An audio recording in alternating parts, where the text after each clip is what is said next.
My name is Dr. Crangus McBasketball. I studied under famous autopsy technician Dr. Shrimp Puerto Rico for many years. He has taught me everything I know. It has been 6 years since I became an autopsy technician, and since then I have worked on hundreds of autopsies. Today, you shall be coming along with me to find out what it's like a day in the life of a forensic autopsy technician. Come. Today we'll be going down into my underground laboratory where I perform my work. It is in my basement under my house, so I do not have a far commute to work every morning.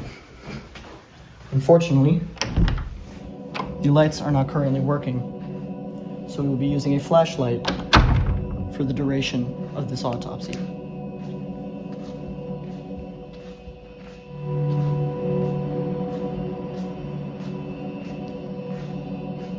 This is our Jane Doe.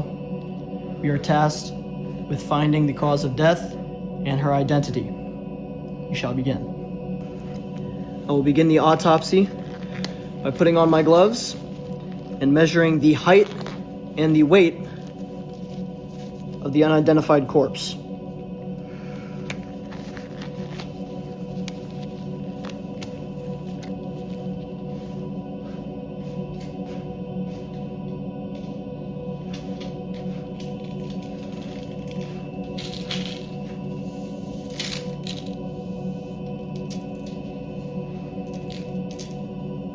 Height is 120 centimeters.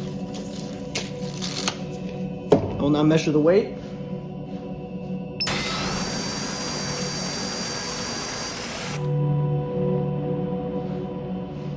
I estimate about 110 pounds, and I'm normally right.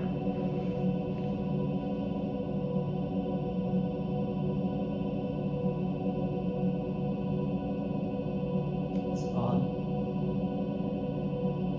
We're gonna end up measuring later. The weight reads only 66.4 pounds. We'll be measuring later on. Next, we are going to begin examining the body for external marks. I don't normally have a camera for this part, so I'm going to need to find something to prop it up on.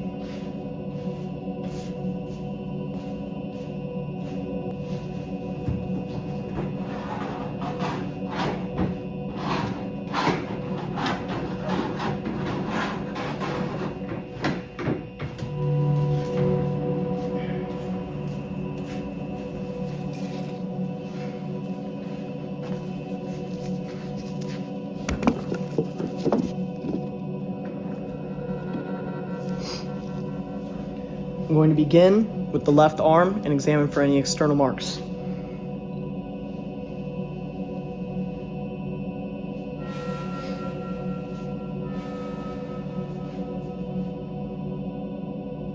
There's a faint tan line on the ring finger, likely indicating that she was married. I do not know why the ring is not currently on her finger. That is not for me to find out. Going to examine inside the mouth.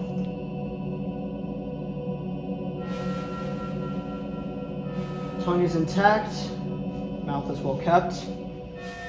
Going to examine the eyes. Eyes are relaxed.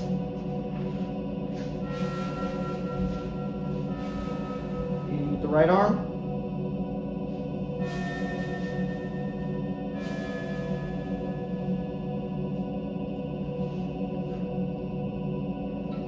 No unusual marks. Now I've preemptively checked the rest of the body for any other marks. The extremities are the only part of the body I've not checked. I will check the legs.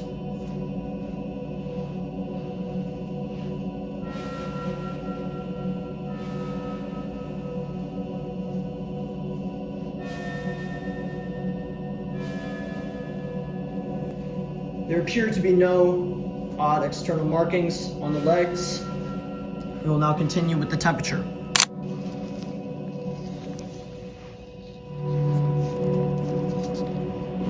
I'm now going to take the temperature Victim reportedly died roughly 48 hours ago when she was found at the crime scene. So, temperature should be around 50 to 48 degrees, ballpark number. We shall take the temperature and see. Normally I would do it on the forehead, but due to the apparent gunshot wound, that is not likely.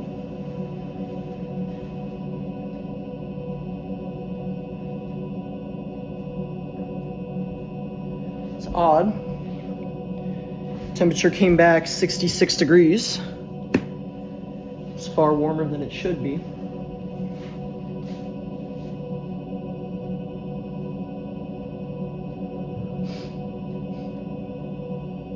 I'm documenting a somewhat sweet scent, like that of a perfume, which should not be possible. The scent should be a lot worse.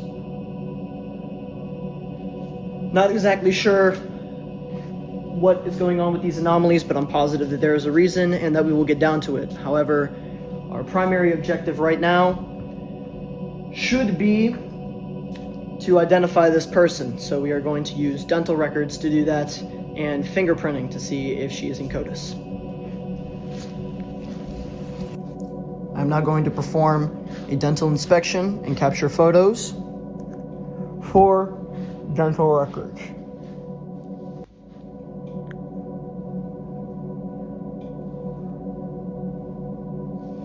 Okay, that should be enough. I'm going to grab the thermometer. Matter of fact, I should probably just set the camera back up. This part would be a lot easier.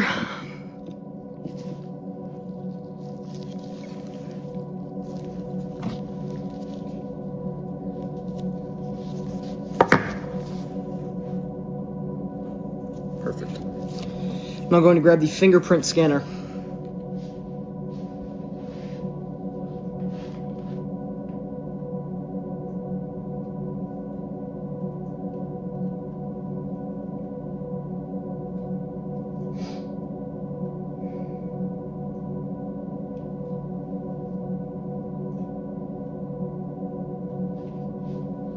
Going to do it on the other arm.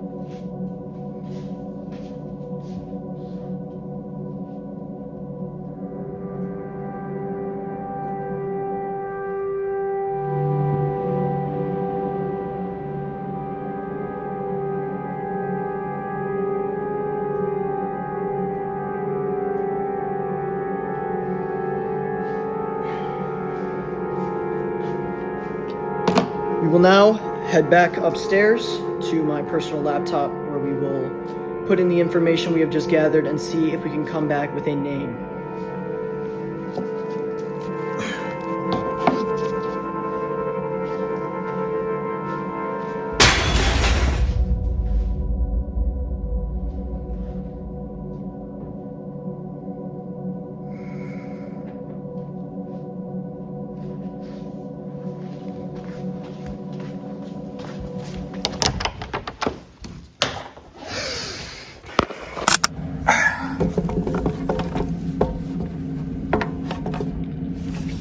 All right, so we have found our victim. Let me take my gloves off.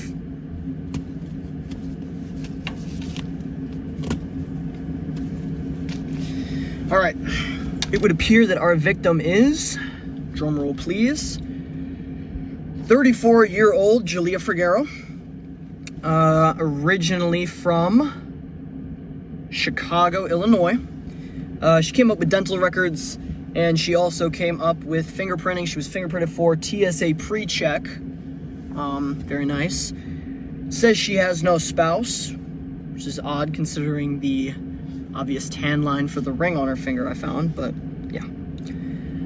Otherwise, we have identified our victim. So, now we just have to find cause of death, which shouldn't be too difficult due to the massive bullet hole in her forehead.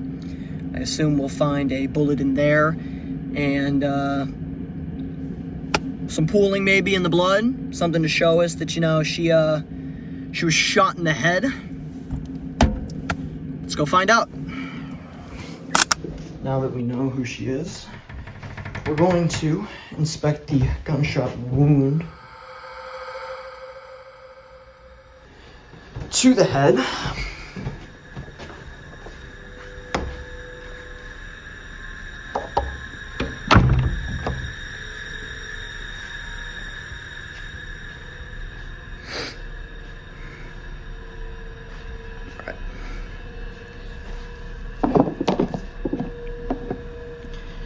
We are going to have to re-glove, so I will now put these on. This one's really getting stuck.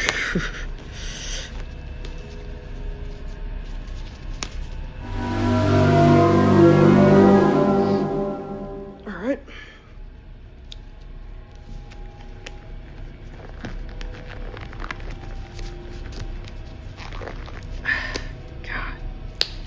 Things get hard to put on sometimes, especially when your hands have been sweating.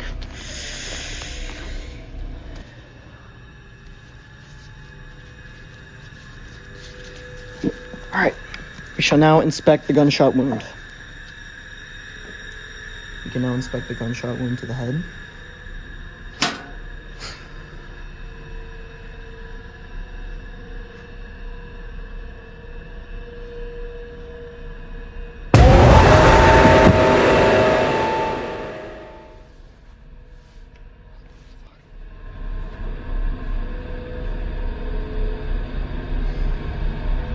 Okay.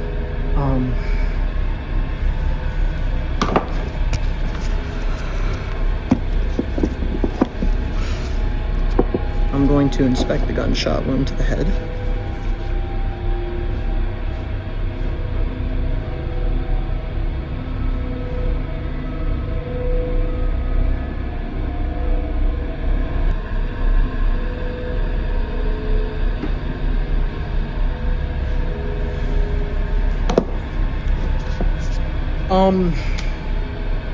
It would appear that there was no pooling in the blood, which means that the shot was delivered post-mortem. Something else was the cause of death. We will find out what killed this young woman. I decided I'm going to try to locate the bullet.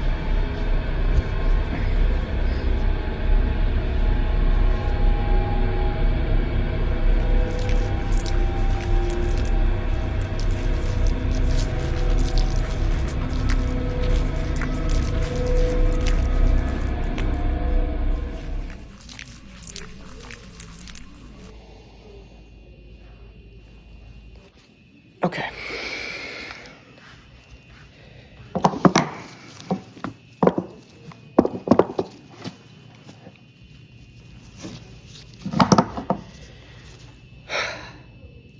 I could not find a bullet. I'm going to rule this cause of death as uncertain, and when my equipment is working properly again, I will reattempt this examination and try to find the cause of death. However, we have achieved one goal today of identifying the victim. So, hold on. God damn, there's something on there. Whatever. Anyway, where was I?